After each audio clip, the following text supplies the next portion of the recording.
dans quelques instants, c'est le lancement de la semaine du développement durable. Ça s'adresse à vous, chers agents de la région. Venez nombreux.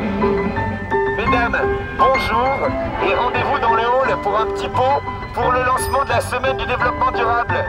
La stratégie du développement durable pour la région Rhône-Alpes, c'est de dire on ne va pas parler du développement durable, on va en faire.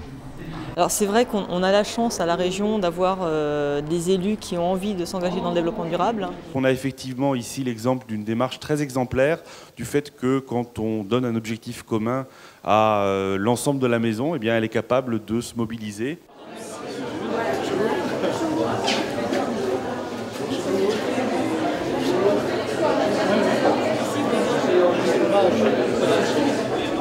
En tout cas, que la région Rhône-Alpes montre par ses agents et par ses élus aussi l'exemple me paraît tout à fait bien. Vous savez que nous avons dit que nous devions devenir une éco-région, ce qui veut dire intégrer toutes les dimensions du développement durable dans notre projet. Je me suis dit pourquoi pas, imaginons que dans 10 ans, vous, chers agents de la région, vous revendiquiez un esprit région. Et les services communiquent tellement bien, mais oui, mais normal, parce qu'à la cantine, tous les gens communiquent. Alors les services communiquent, et c'est comme une synergie, une symbiose, et c'est toute la région qui avance vers un projet politique fort et ambitieux, au-delà de toutes les contingences politiques, les classes sociales, tout ça.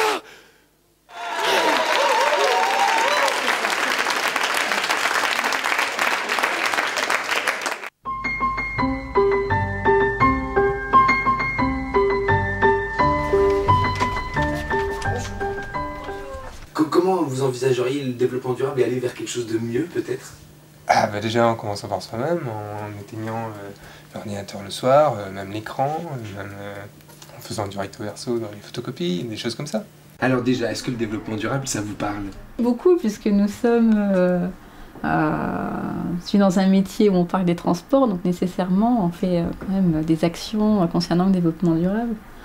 Ce qui serait intéressant en termes de développement durable d'améliorer, c'est mon avis, c'est le covoiturage, d'essayer d'initier, alors c'est ce que justement envisage de faire la région.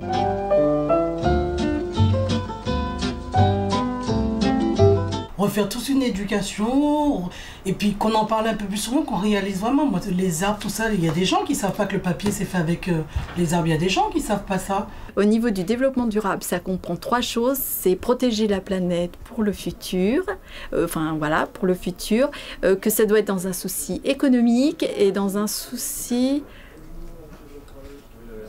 social, voilà, c'est ça, social. Donc on a écrit une chanson, c'est l'hymne de la région, on l'espère, pour le développement durable. Et cette chanson s'appelle « Faut pas zoomer ». Vous avez des paroles qui sont placardées là et vous pouvez la chanter en chœur. D'ailleurs, on va vous demander de participer. Ceux qui vivent là-bas doivent vraiment aimer ça. Faut pas zoomer, on voit tous les défauts. Pas trop zoomer, après c'est beaucoup moins beau. Non, faut pas zoomer, on voit tous les défauts.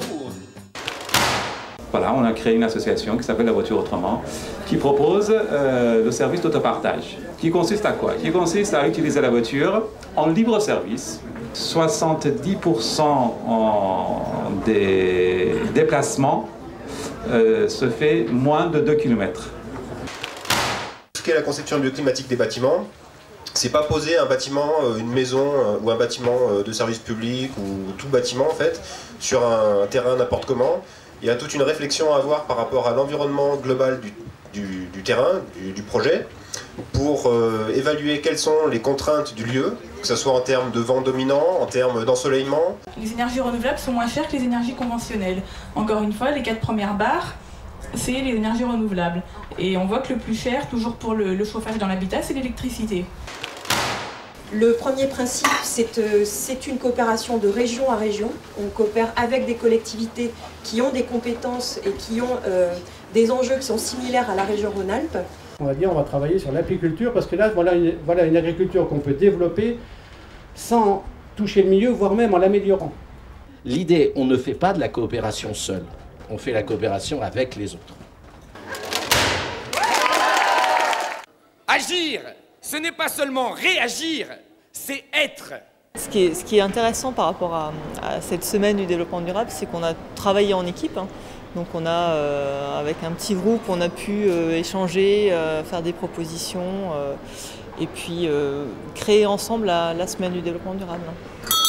Je suggère que lorsqu'on remplit le formulaire de demande de réservation d'un véhicule, l'information de la destination soit recueillie afin de mettre à jour une bourse de destination au jour le jour. Les voitures avec chauffeur du pôle élu devraient aussi être dans cette dynamique car l'exemplarité est plus forte quand elle vient d'en haut. Si on n'est pas capable de projeter nous-mêmes le développement durable, c'est même pas la peine d'aller en causer aux autres. Le sentiment que j'ai par rapport à toute cette démarche, c'est qu'elle est vraiment exemplaire de ce qu'on veut instituer à la région en termes de transversalité, c'est-à-dire d'avoir des correspondants dans chaque direction. Ce que j'ai trouvé particulièrement intéressant dans l'organisation de cette semaine du développement durable, c'est le fait de s'appuyer sur les pratiques quotidiennes, en effet, parce que ça va dans le sens de la démarche qui est mise en place par la région. Avec tous nos partenaires et avec un appel à projet qui va susciter de la créativité et des propositions, on va aussi interpeller la région. Vous, toi, lui, tous acteurs et vivants pour demain. Voilà toutes les ambitions de cet appel à projet et maintenant, évidemment, c'est à vous de jouer. Le développement durable, c'est pas triste. Au contraire, c'est quelque chose de très joyeux, de très intéressant, de très valorisant. C'est quelque chose qui peut vraiment provoquer, quand on le fait, du plaisir.